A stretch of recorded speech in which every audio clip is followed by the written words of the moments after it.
नमस्कार, आप देख रहे हैं न्यूज इंडिया। आपके साथ मैं हूं चारुल शर्मा। बुलेटिन की शुरुआत इस वक्त की बड़ी खबर के साथ कर रहे हैं। यूपी से एक बड़ी खबर आ रही है।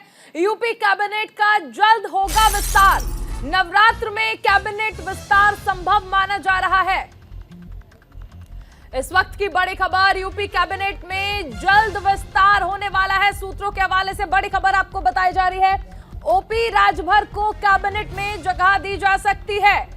दारा सिंह चौहान को भी कैबिनेट में शामिल किया जा सकता है। महिलाओं को भी कैबिनेट में जगह मिल सकती है। सूत्रों के हवाले से यह जानकारी निकलकर सामने आ रही है। यूपी कैबिनेट में विस्तार संभव है। और देखिए, नवरात्र में यह कहा जा रहा है कि ये जो कैबिनेट विस्तार है यह होना है।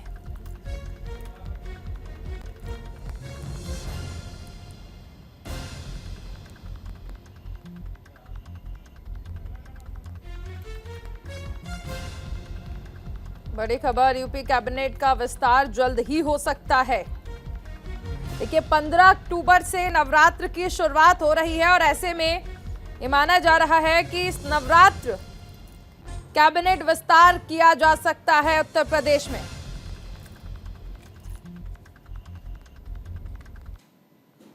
चलिए आगे बढ़ते हैं। एक और बड़ी खबर आ रही है। प्रधानमंत्री नरेंद्र मोदी के गुजरात दौरे का आज दूसरा दिन है। वाइब्रेंट गुजरात समिट के कार्यक्रम में प्रधानमंत्री नरेंद्र मोदी अहमदाबाद के साइंस सिटी में वाइब्रेंट गुजरात समिट। प्रधानमंत्री नरेंद्र मोदी गुजरात के दौरे पर हैं। अहमदाबाद के साइंस सिटी में vibrant Gujarat global investor summit के 20 वर्ष होने के मौके पर आयोजित कार्यक्रम में वो शामिल हुए। पीएम मोदी दोपहर करीब 12:45 पर छोटा उदयपुर के बोडेली जाएंगे, जहां वो 5,200 करोड़ से ज्यादा की परियोजनाओं का उद्घाटन और शिलान्यास करेंगे। गुजरात सरकार ने एक बयान में कहा है कि PM Modi mission school of excellence के तहत 4,505 करोड़ की परियोजनाओं का शुभारंभ के साथ साथ अन्य विकास कार्य का उद्घाटन करेंगे। और ये तस्वीरें भी आप देखिए, सीधी तस्वीरें देख रहे हैं। वाइब्रेंट गुजरात कार्यक्रम में शामिल होने के लिए देखिए, प्रधानमंत्री नरेंद्र मोदी गुजरात के दौरे पर हैं और आज इस दौरे का दूसरा दिन है। कई परियोजनाओं का लोकार्पण और शिलान्यास करेंगे प्रधानमंत्री।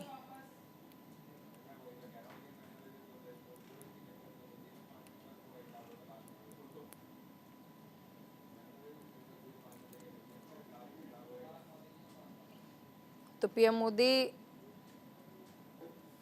2 दिवसीय गुजरात दौरे पर हैं। वाइब्रेंट गुजरात ग्लोबल समिट के 20वें एनिवर्सरी प्रोग्राम में शामिल होने के लिए प्रधानमंत्री दरअसल गुजरात आए हैं। यहाँ पर देखिए, छोटा उदयपुर जिले के आदिवासी बहुल शहर बोडेली भी वो जाएंगे और यहाँ पर देखिए, कहा जा सकता है कि एक बड़ी सौगात लेकर प्रधानमंत्री पहुंचे हैं।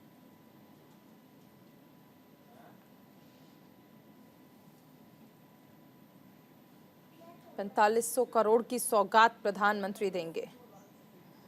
कई मायनों में ये खास हो जाता है। और देखिए, आपको याद होगा 2003 में तत्कालीन मुख्यमंत्री और इस वक्त यानी मौजूदा देश के प्रधानमंत्री नरेंद्र मोदी ने 2003 में गुजरात के, जिस दौरान वो मुख्यमंत्री थे, तब वाइब्रेंट गुजरात ग्लोबल समिट की शुरुआत की थी। उद्देश्य यही था कि राज्य को उद्योग और व्यापार के वैश्विक मानचित्र पर अग्रणी बनाना चाहिए।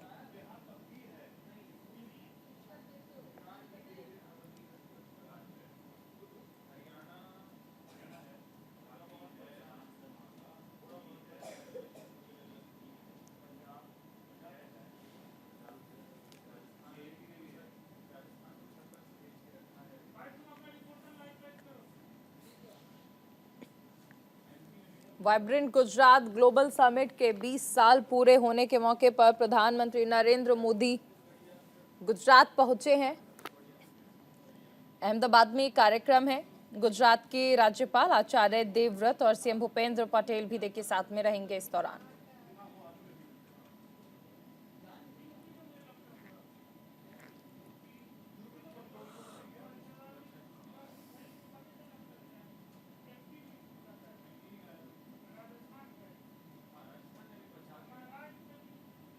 वहीं देखिए, पिछले साल आपको याद होगा कि अक्टूबर के महीने में मिशन स्कूल ऑफ एक्सीलेंस की पहल की गई थी। Where not only the states, but the states will become the partner. Not just our country, but the various countries will become the partner, and which will make this as a truly global event today in last 20 years. Prime Minister Modi ji, then Chief Minister of Gujarat, had a vision which was different from the others. For him, investment promotions was an institution which become a mission. Just within a short time of less than 10 years from the first vibrant Gujarat, it has become a role model for many states. As a participant, from the first event to the last event, I have seen how this event has increased the investment in Gujarat, leading to unparalleled growth and improvement in the socio-economic standard of our state, Gujarat. Friends, इस मौके पर मैं कुछ अपना experience share करना चाहूँगा. In 2003 first summit, when it happened in the Tagore Hall, I happened to meet Honorable Prime Minister, then CM Modi ji, and I was talking about my expansion plan of textiles in Vapi. And that time he said, Goenka जी, आपको कच्छ जाना चाहिए और वहाँ पर आपका ये expansion करना चाहिए. दोस्तों, जैसा कि आपको मालूम है कि 2001 में कच्छ में भयंकर भूकंप आया था, which was unparalleled to any other earthquake in the world. And somebody to think about investment, it was really unbelievable. But Modi ji ने मुझे बोला कि ये कोई पॉलिटिकल टॉक नहीं है, ये मैं आपको दिल की बात बता रहा हूं कि अगर आप ₹1 कच्छ में लगाओगे तो आपको $1 वापस मिलेगा. Friends, rest is history. We were the first one to start the production there within a short time of 9 months. With everything from roads to water coming all the way from 300 kilometers from Narmada. It was unbelievable, and we could start the production in 9 months across our factories. Today when we see the Kutch is so vibrant. I mean, a district which was basically a deserted area and nobody could believe today it's become a paradise for the investment. And as you all know, in next 5 to 7 years, Kutch is going to be the capital for the green hydrogen in the country. Not only in the country, I think perhaps in the...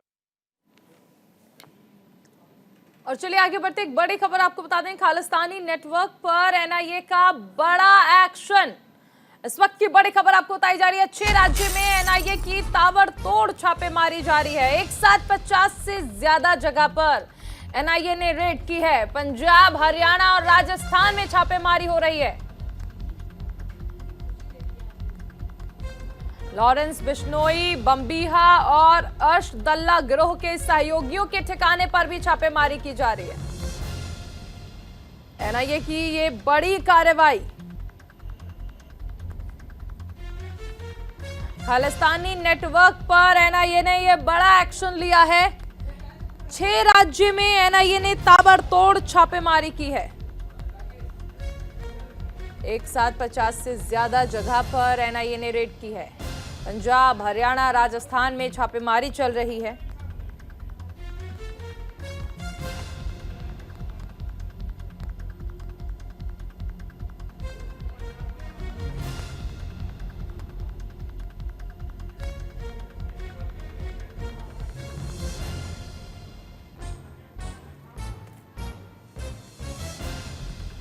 तो देखिए, NIA ने एक साथ कई जगह पर red की है. खालिस्तान के विरोध में, यानी खालिस्तान के खिलाफ एक बड़ा एक्शन लिया गया है. हमारे साथ राकेश छाबरा जुड़े हैं पंजाब से. राकेश, 6 राज्य में छापेमारी हुई है. पंजाब की बात कर लें तो यहां को लेकर क्या अपडेट है?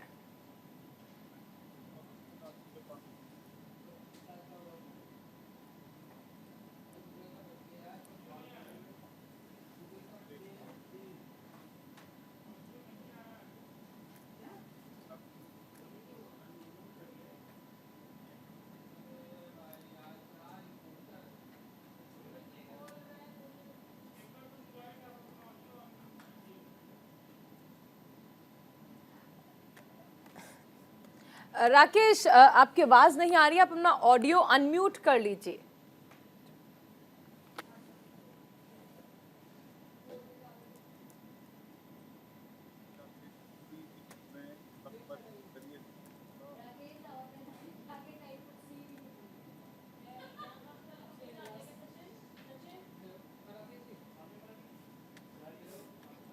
चलिए दोबारा जुड़ने की कोशिश करेंगे। फिलहाल ये बड़ी खबर आपको बताई जा रही है, एनआईए ने बड़ा एक्शन लिया है। खालिस्तान के खिलाफ 6 राज्य में छापेमारी की गई है।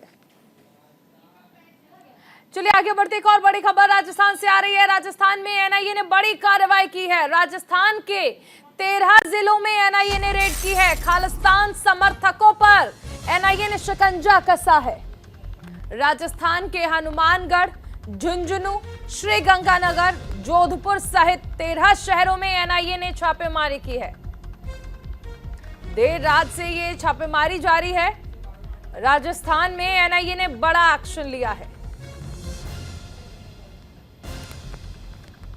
13 जिलों में एनआईए की रेड, खालिस्तान समर्थकों पर एनआईए का शिकंजा।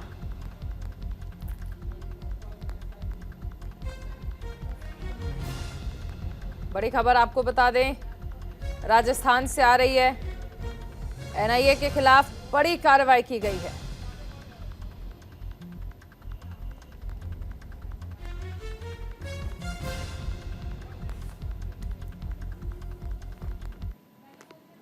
और जम्मू कश्मीर से एक बड़ी खबर आ रही है, जहां पर एसआईए ने बड़ी कार्रवाई की है। पुलवामा, शोपियां और अनंतनाग के जिलों में छापेमारी की गई है। पुलवामा में एटीएम गार्ड की हत्या के मामले में रेड की गई है। पुलवामा, शोपियां, अनंतनाग जिले में छापेमारी की गई है। पुलवामा में एटीएम गार्ड की जो हत्या हुई थी, इस मामले में ये बड़ी कार्रवाई है। एसआईए ने कई जिलों में छापेमारी की है।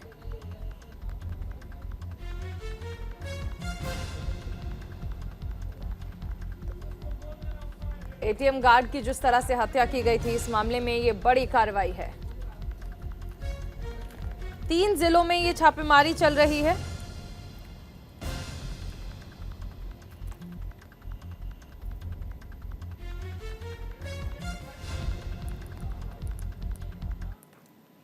चलिए आगे बढ़ते हैं और अब खबर कासगंज से है। यूपी एटीएस के हाथ एक बड़ी सफलता लगी है। एटीएस ने आईएसआई जासूस शैलेश कुमार को दबोचा है। सेना की खुफिया जानकारी लीक करने का आरोप लगा है। यूपी के कासगंज का रहने वाला है गिरफ्तार आरोपी शैलेश। करीब 9 महीने से भारतीय सेना की जासूसी कर रहा था और 9 महीने ये सेना में काम भी कर चुका है।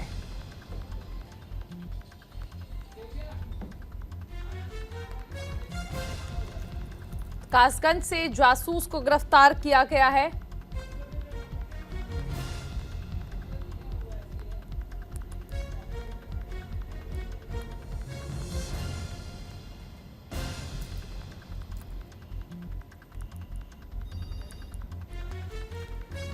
चलिए आगे बढ़ते, एक और बड़ी खबर वाराणसी से है। ज्ञानवापी केस में आज अहम सुनवाई होनी है। हिंदू पक्ष की मांग पर आज बड़ा फैसला आ सकता है। हिंदू पक्ष ने मंदिर बहाल और पूजा का हक मांगा था। ज्ञानवापी केस में आज एक अहम सुनवाई होनी है। आज बड़ा फैसला आ सकता है। पूजा करने का जो हक मांगा गया था हिंदू पक्ष की ओर से,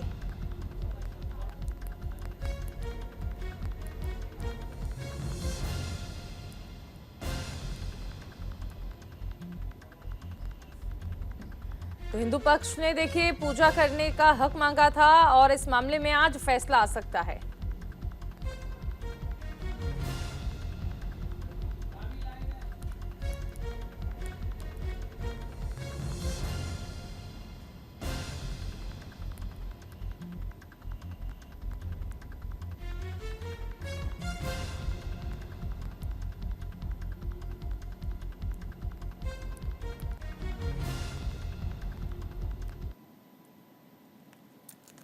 चलिए आगे बढ़ते हैं और यूपी के कासगंज में पुलिस की 3 बदमाशों से मुठभेड़ हुई है। बड़ी खबर आपको बताई जा रही है, जिसमें 25,000 का इनामी बदमाश सुमित वाल्मीकि के पैर में गोली लग गई है। पुलिस ने तीनों बदमाशों को गिरफ्तार कर लिया है। पुलिस ने गोली लगने से घायल हुए बदमाश को इलाज के लिए जिला अस्पताल में भर्ती कराया है। बता दें कि तीनों बदमाशों ने 2 दिन पहले गणेश विसर्जन यात्रा में शामिल होने जा रहे श्रद्धालुओं पर फायरिंग की थी।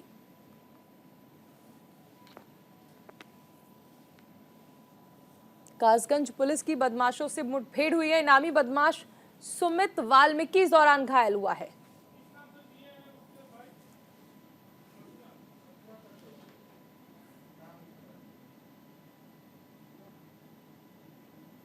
चेकिंग अभियान चलाया जा रहा था।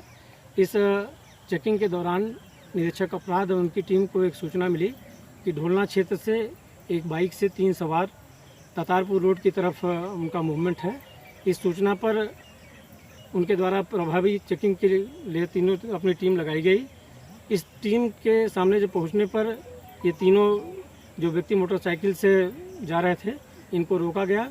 रुकते ही इनके द्वारा पुलिस टीम पर फायरिंग की गई है। इस फायरिंग के दौरान आत्मरक्षा निरीक्षक अपराध और उनकी टीम के द्वारा भी फायरिंग की गई, जिसमें एक व्यक्ति को गोली लगी है। 2 व्यक्ति उसमें भागने में सफल रहे, जिनको खेतों से दौड़ा करके पकड़ा गया है। नहर पटरी के पास की ये घटना है और इस दौरान इनके जो तीनों व्यक्ति हैं उनसे 3 तमंचे, 5 खोखा कारतूस, 3 जिंदा कारतूस, उसके साथ साथ 1280 रुपये नगद। चलिए आगे बढ़ते हैं। मणिपुर में फिर से हालात बिगड़ गए हैं। 2 लापता छात्रों की हत्या के बाद यहां पर तनाव हो गया है। इंटरनेट सेवा 5 दिन के लिए बंद कर दी गई है। मणिपुर में तनाव के बाद 5 दिनों के लिए इंटरनेट सर्विसेज एक बार फिर से सस्पेंड कर दी गई हैं। इसके अलावा राज्य के सभी स्कूल भी 3 दिन के लिए बंद रहेंगे।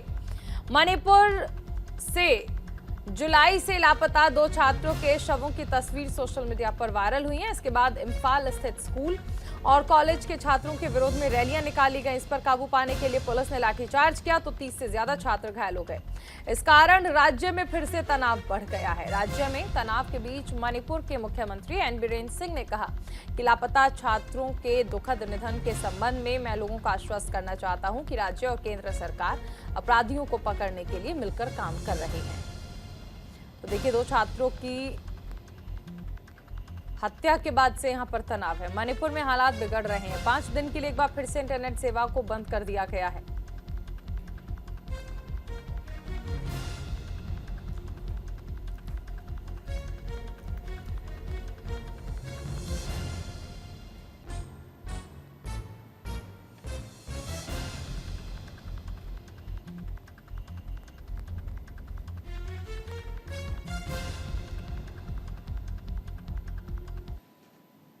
उधर यूपी के मथुरा जंक्शन पर देर रात ट्रेन हादसा हो गया। शकूर बस्ती से आ रही एक EMU train Mathura railway station के प्लेटफॉर्म पर चढ़ गई। फिलहाल मरम्मत का काम किया जा रहा है। बताया जा रहा है कि हादसे से पहले सभी यात्री पहले ही ट्रेन से उतर चुके थे। इसकी वजह से किसी के हताहत होने की कोई खबर नहीं है।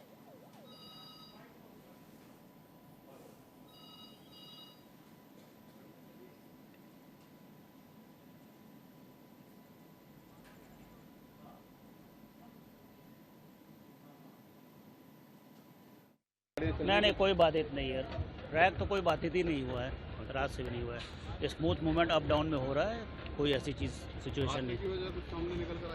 क्या लगता है हादसे की वजह तो अभी तो जांच का विषय है, जांच चल रही है और जांची के बाद डिसाइड किया जा सकता है कि क्या है। कोई घायल भी हुआ था? नहीं, कोई ऐसा कुछ नहीं है। उधर एशियन गेम्स में भारत को 5वां गोल्ड मिल गया है। आज भारत के खाते में 2 गोल्ड मेडल्स आए हैं।